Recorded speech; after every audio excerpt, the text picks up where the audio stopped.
तरह से वर्क करता है, इस वीडियो में आपको पूरी जानकारी मिलेगी। देखिए, सबसे पहले हम बात करते हैं सेंट्रीफ्यूगल पंप के कंपोनेंट्स के बारे में,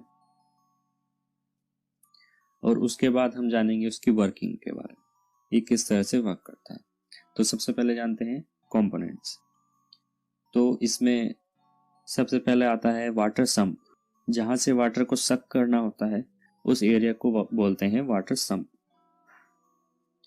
उसके बाद आता है suction pipe. Suction pipe connect होता है इंपेलर से। सक्शन पाइप की हेल्प से वाटर इंपेलर तक पहुंचता है। फिर आता है स्ट्रेनर। स्ट्रेनर एक छन्नी होती है, वाटर में जो सॉलिड पार्टिकल्स आ जाते हैं उनको इंपेलर तक पहुंचने से रोकती है। फिर उसके बाद फुट वाल्व। फुट वाल्व एक वन वे वाल्व होता है या फिर नॉन रिटर्न वाल्व होता है। इसकी हेल्प से वाटर एक ही डायरेक्शन में फ्लो होता है। जब पंप वर्किंग कंडीशन में नहीं होता या फिर ऑफ होता है, उस समय सक्शन पाइप में उपस्थित वाटर को वाटर सम्प में वापस जाने से रोकता है।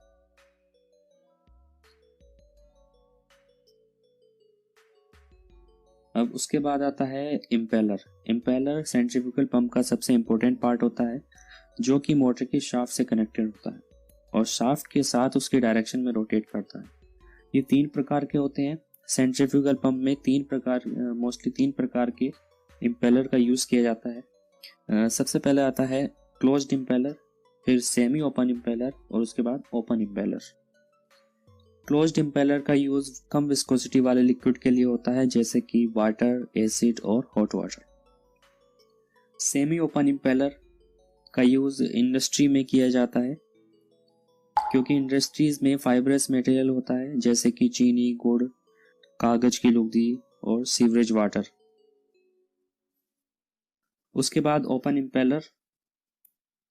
इसकी वेन्स पूरी तरह से ओपन होती हैं, इसलिए इसको ओपन इम्पेलर बोलते हैं।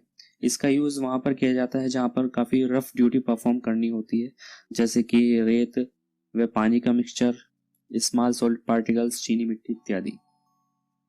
उसके बाद आती है केसिंग। यह इम्पेलर का एक एयर टाइट चैम्बर होता है, वाटर की काइनेटिक एनर्जी को प्रेशर एनर्जी में कन्वर्ट करता है। जो वाटर इम्पेलर के द्वारा सक किया जाता है वह इस केसिंग के माध्यम से एक डायरेक्शन में फ्लो करता है। उसके बाद इसमें एक डिलीवरी वाल्व लगा होता है और एक डिलीवरी पाइप लगा होता है, जो कि वाटर को डिस्चार्ज करने में काम आता है।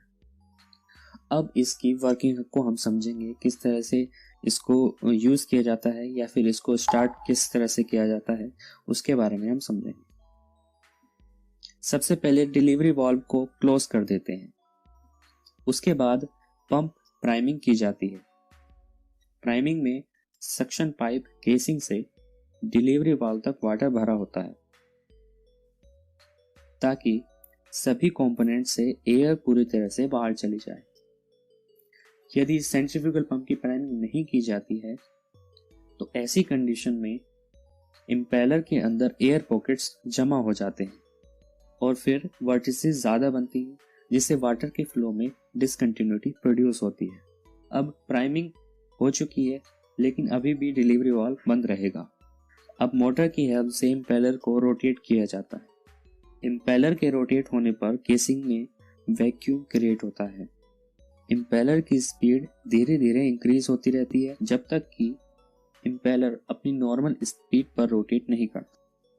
इससे वाटर को पंप करने के लिए रिक्वायर्ड एनर्जी डेवलप हो जाती है। अब केसिंग पूरी तरह से वाटर से भरी हुई है, जिससे फोर्स टू वोर्टेक्स प्रोड्यूस होती है। इसी कारण इंपेलर के सेंटर में प्रेशर कम हो जाता है और सक्शन पाइप के द्वारा वाटर रेस करता है। जब इंपेलर नॉर्मल स्पीड अटेन कर ले